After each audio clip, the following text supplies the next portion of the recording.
bino mo bozomona neige ndenge nini ekangi mutuka donc ba difficulté tozokutana nango na mosala yango oyo donc eza masekite.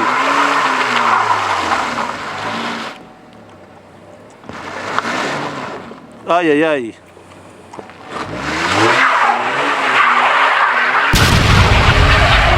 Bozomona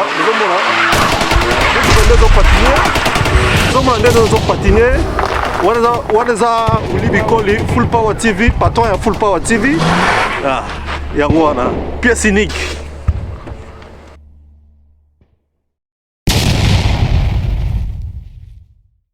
C'est tribaliste.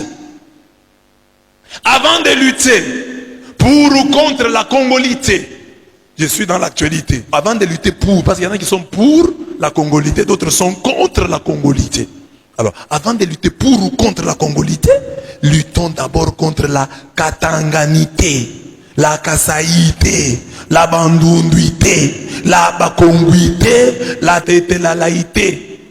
Luttons d'abord contre ces choses-là. Parce que, est-ce qu'aujourd'hui, au Congo, à part les grands, même les grands centres, est-ce que tu peux être à l'aise et te sentir chez toi dans toutes les provinces? Où il y a des provinces où tu vas sentir que tu es... On te fait sentir que tu es étranger sur ta propre terre. Nous parlons de la congolité. Est-ce que tu arrives à Kisangani, tu es Kasaï, tu te sentiras chez toi? Tu arrives à Goma, tu te sentiras chez toi. Tu viens de Goma, tu vas à Lubumbashi, tu vas te sentir chez toi. Tu es Louchois, tu te retrouves à Kananga, tu vas te sentir chez toi. Ou on va te faire sentir que tu es un étranger. Alors, avant de parler de la congolité, luttons d'abord contre nos idiosyncrasies meurtrières. Nos particularités là, il y a des particularités, mais qui devraient être enrichissantes. Les idiosyncrasies doivent être enrichissantes. Mais nos idiosyncrasies à nous sont appauvrissantes et meurtrières. Luttons contre elles. Et c'est le moment d'y travailler pour rendre la congolité plus attrayante. Pour cela, nous avons besoin d'avoir partout des chrétiens congolais qui, à leur risque et péril, vont à contre-courant du tribalisme de leurs frères. Être martyr aujourd'hui, c'est ça. Que tu sois, que tu ailles à contre-courant du tribalisme de tes frères. Quand tu te retrouves dans un groupe de Baluba qui injurie les Bakongo, les Baswahili entre guillemets, toi sois le Moulouba qui dit non, ça c'est pas bien. Vous allez détruire la nation avec ça. Bonjour, bonjour mes chers amis de Full Power TV One. Vous nous suivez à partir de notre chaîne Full Power TV One, ici aux États-Unis, à l'état d'Iowa, Iowa City précisément. Donc vraiment mes chers amis, nakanesi mikolo leki ebele topesi bino compte rendu te ya makambo oyo etali ba élection na kati ya communauté na biso. Soki tozaki à mesure ya kopesa bino ba info te, c'est parce que tobandaki ko observer na ndenge tolobaka na chaîne na biso ke lokuta monguna ya lokuta ezali mikolo. Ça veut dire que totikaki mikolo epesa biso raison yango lelo oyo totelemi justement pour na koyebisa bino ke mikolo réellement epesi biso raison ya komona makambo ndenge nini ezokoleka mbinga na kati ya communauté na biso na niveau ya Iowa. Mes chers amis, to outi ko enregistrer ka ya ba comment dirais-je, ya ba ndeko misusu mingi ba longwe na kati ya comité oyo ezaki organisé na ba salle ya nzambe oyo tobengi ba pasteur pour la organisation ya élection ya ko désigner président ya communauté congolaise. Vraiment il y a eu trop de problèmes jusque là. To espéraki que avec les hommes de Dieu nous pouvons espérer un résultat positif, mais toutefois na évité ceux qui tomi kosaki ou bien toza ko continuer komi kosa et na moment on a zo kolobawa toza na information ya makasi oyo touti kozwa ya ndeko oyo azalaki pe na kati ya commission wana. Donc ça veut dire rôle na bango ezalaki ya komema biso na ba élection de façon que to désigner président pour la communauté congolaise. Donc ndeko oyo na kombo ya Alain Djibu azalaki na poste ya rapporteur général na kati ya commission wana na minute yo tozo koloba ndeko a désisté vraiment tokolanda ba image.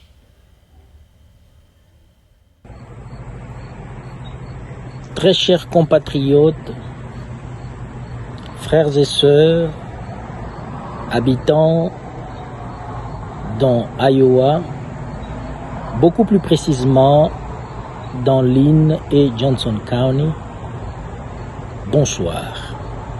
Encore une fois, c'est votre frère, aussi par la grâce serviteur de Dieu, Alain Kasongo Ndjibou. Je suis encore revenu pour un communiqué étant rapporteur de la commission électorale pour le comité directeur dans notre ville. Cependant, j'ai des communiqués à annoncer. Le premier, c'est celui-ci. Comme vous le saviez, nous devrions recevoir des candidatures et examiner ces candidatures. Cela a été fait. Alors, quelques candidats ont été retenus.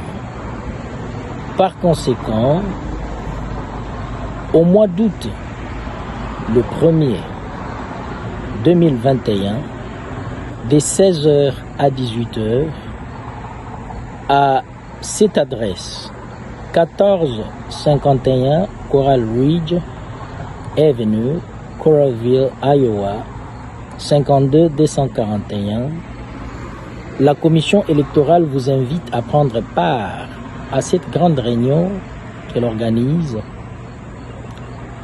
Et à l'ordre du jour, nous vous supplions de regarder le calendrier électoral. Bien sûr, ça sera la présentation des candidats. Ça, c'était bel et bien le premier communiqué. Le deuxième communiqué ne concerne pas la commission électorale, beaucoup plus moi-même. Je voudrais porter à la connaissance de tous et de toutes ma démission officielle étant rapporteur général dans la commission électorale.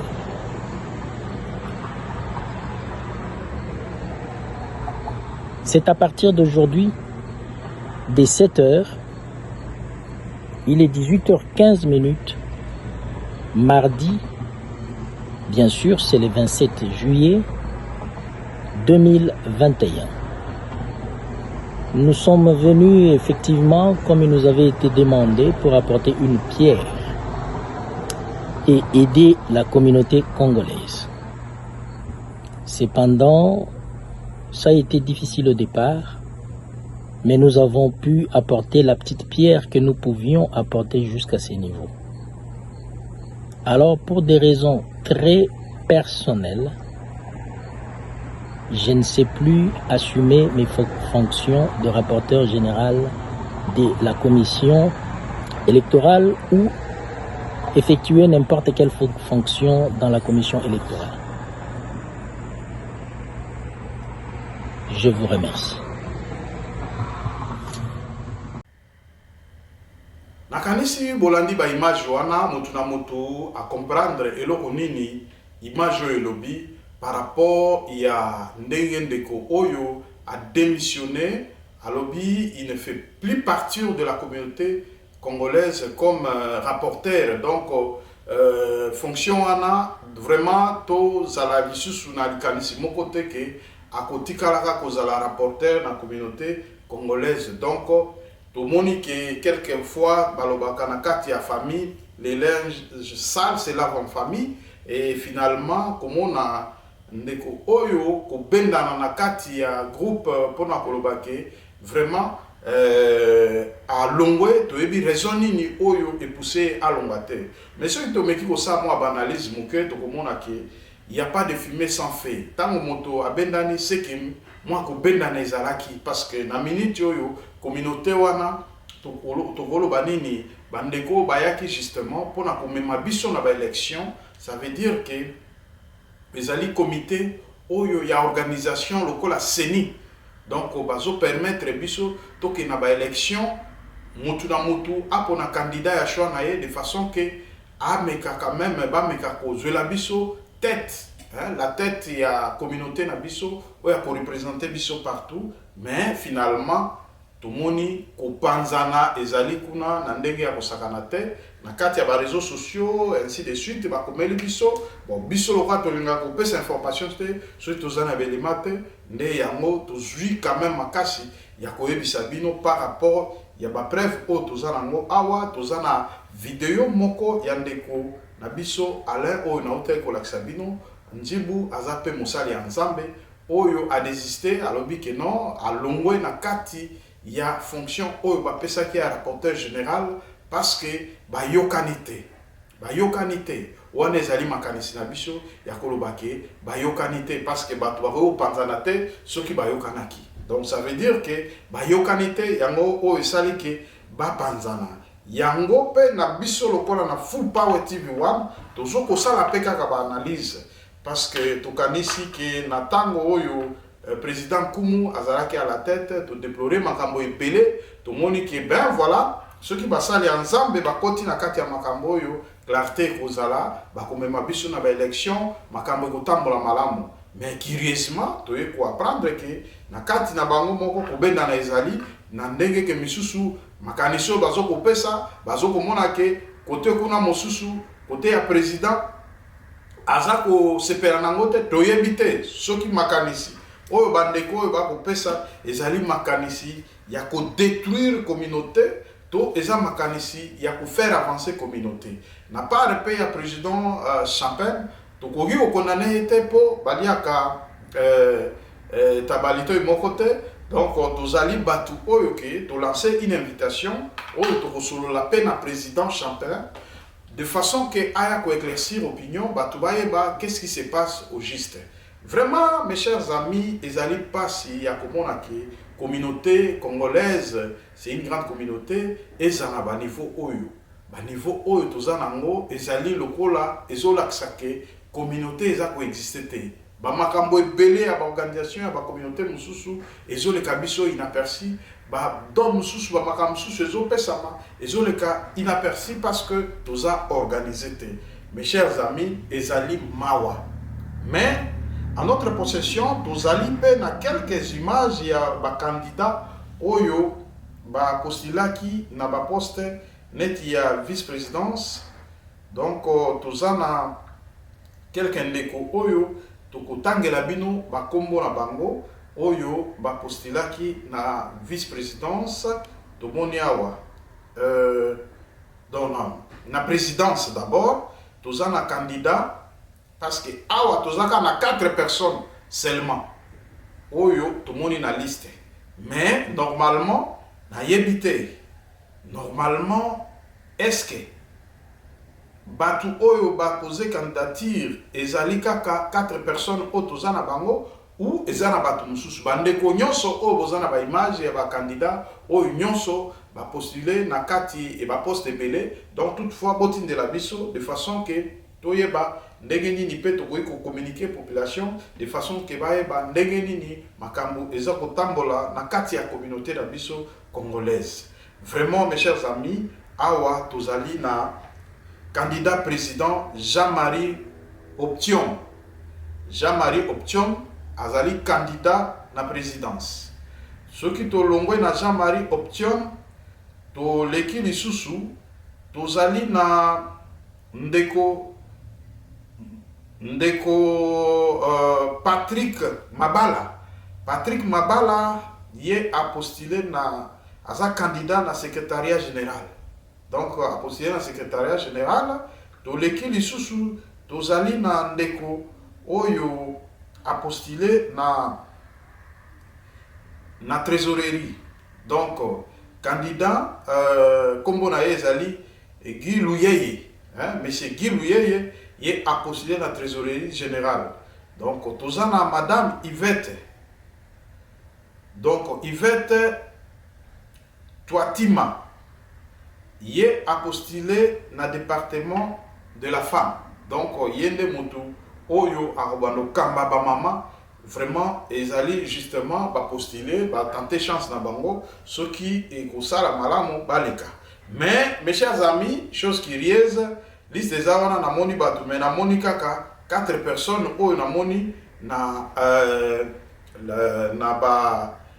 liste o ba pesibiso to éviter ceux qui sont dans la liste mususu etikali vraiment to éviter. Est-ce qu'une grande communauté comme la communauté congolaise ba tu bazaka 4 oyo ba postuler, donc ça veut dire la présidence c'est ça une seule personne ou il y a d'autres personnes oyo peut pas postuler. Donc vraiment il faut beaucoup sabiso mo éclairage par rapport à l'organisation, vraiment toujours ko inviter président, toujours ko inviter président Champagne, où il y a la commission, il y a l'organisation à l'élection, toujours invité aussi pasteur Alain Djibou, comme ça, il y a expliquer réellement qu'est-ce qui s'est passé d'abord pour la démission.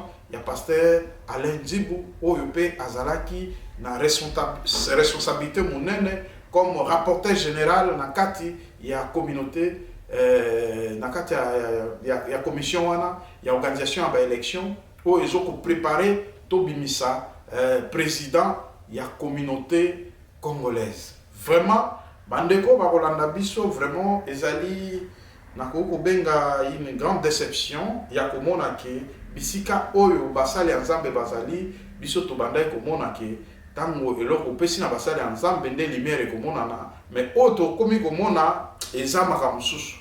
Ça veut dire, to wuti na président kumu, mabe, to zongi na basali ensemble. Donc, koyoka nezalite, bokabwani, ceci, cela, vraiment, ça, vraiment, nous ne comprenons rien. Donc, on va expliquer biso to yeba parce que nous pouvons juger par mote pour nous colobaquer. Voilà, peut-être, monsieur Alain Djibou, même qui va nous endenye à mabe, ok, peut-être, va monique idée ou wana comme ma biso na liwa. En tout cas, vraiment, l'idée naïe, tu peux adopter un mot parce que les idées mabé, tant que mon sous-soupe, et vice-versa, tant que mon soupe président Chapelle, Pesaki Makanisi, Oeko Kite, Yango, et Sali que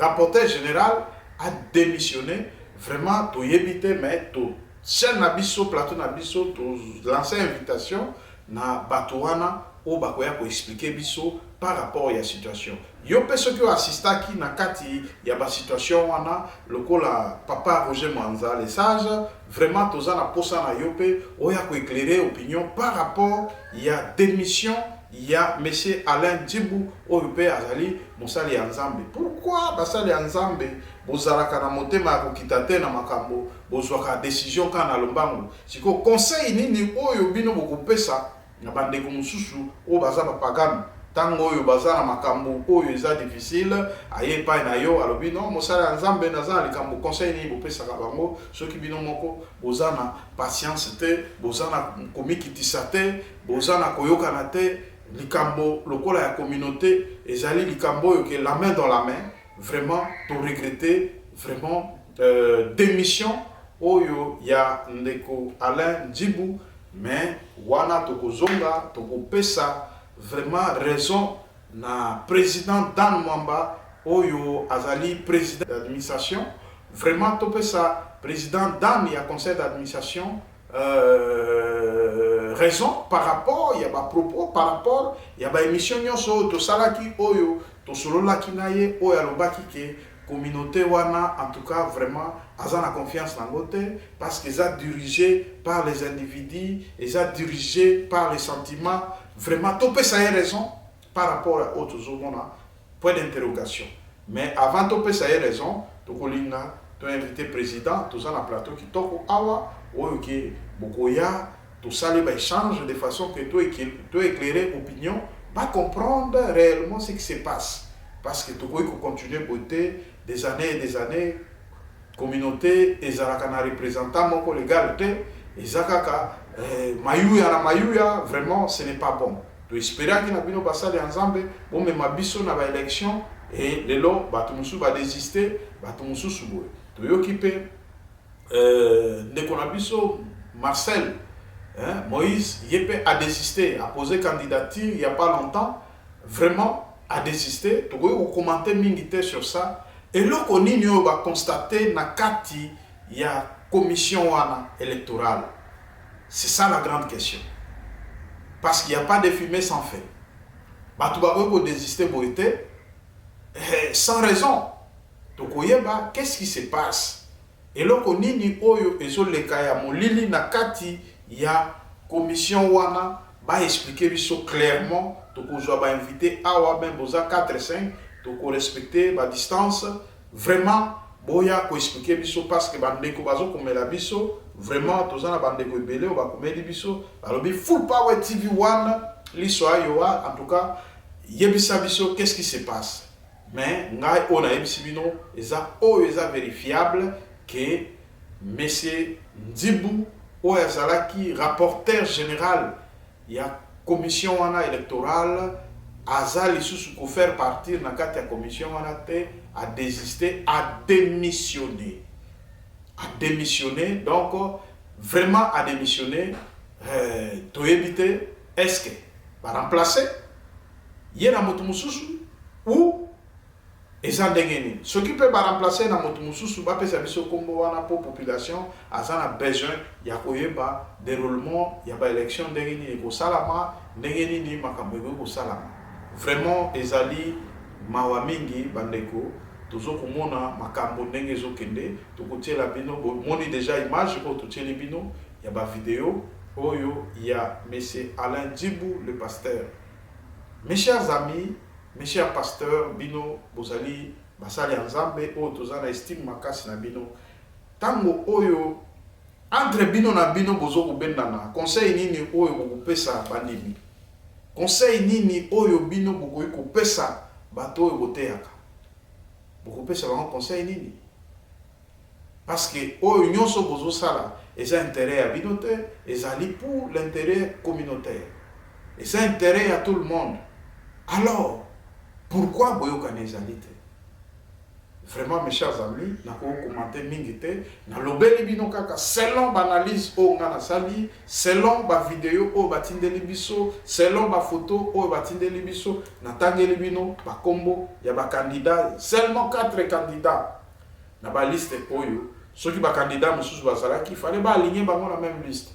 Mais vraiment ezali bizarre. Donc, oyo nga na moni awa ezali kaka oyo natangeli bino wana vraiment nazana eloko mususu akosala te 4 candidats seulement oyo va postuler et les autres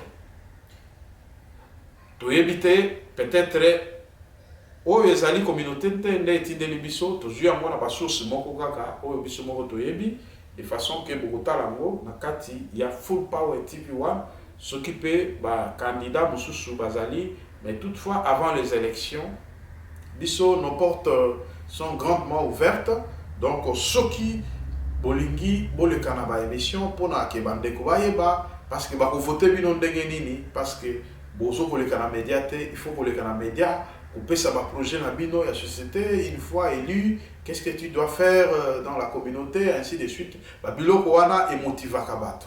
Mais awa tozo vivre quoi extraterrestre au monde ka moto apparaître et aza eli président ya ceci o ya bimi le quoi extraterrestre aza eli ceci cela non parce que awa na kati ayoa to yebani qui est qui donc vraiment mais na kopé cet exemple mokel okola président Olivier Boukolomba vraiment candidature na ye kozala contesté parce que misala déjà oya sala na kati ayoa et monana na kati ya jeunesse ndenge encadraka bato aza na équipe na ye mobimba ya football oyo eza toujours mpona encadrement ya bajeune amemaka bango na baeta ebele bakende ba New York bakende ba Chicago bakendeke par-ci par-là mpona kosepelisa kaka bajeune na mati ya baloisure ainsi de suite donc vraiment ezali eloko moko ke mutu nyonso na kati ya yewa ayebi oyo akoboya yango aza ndoki.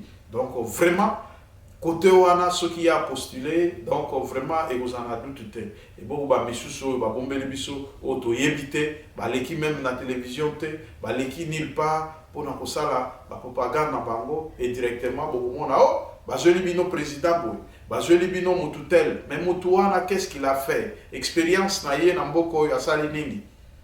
Vraiment biloko oyo tozo déplorer yango wana. Mes chers amis, vous avez kati ya chaîne na bino ya valeur Full Power TV 1 Otolobaka, le père de mère congolais. Donc vraiment ezana mingi tokoki koloba te. Ce qui tozolobaka le père de mère, c'est justement pour activer batu oyo bazana makanisi mabe ya discrimination par rapport ya kolobake. Pour être un Congolais d'origine, il faut zaka Congolais oyo obotami na papa na mama. Non, okozala pe biso tozawa. Toboti bana biso awa siko soki bana wana babali basi na bango basi wana bapesi bango bana baboti na américaine nini tout ça là bana wana bakoko ya koko na biso baza identité nini. Vous voyez que ce sont ezana bakambo moko ezana des ordres totika makambo wana poto avancer Congo ekende liboso depuis bofota ba loi elesaka batu te ba loi yango pe eza appliqué te. La loi yango wana bozo ko prendre loi chaque moment à chaque instant. Donc ça veut dire la loi o déjà za voté za respecté. Mais bozo ko distraire biso avec des lois de ceci o tozo voté loi pour na boy. Oh récemment, il y a eu des lois par rapport il y a makambo ya dot. Papa. Loi yango bobongi, c'est est-ce que bobongi ça salaire à bato? Parce que avant bala, même ceux qui disent na $200, est-ce que na Congo $200 est facile? $200 est facile. Donc vous voyez, embrouillement on est partout. Donc mes chers amis, on est qui question du jour. Donc to checker quand on a interpellé bino que trop de mibeko, toujours mon impact na ngote. Ce qui est important, c'est nini tout ça la musala de façon que tout bon ça makam.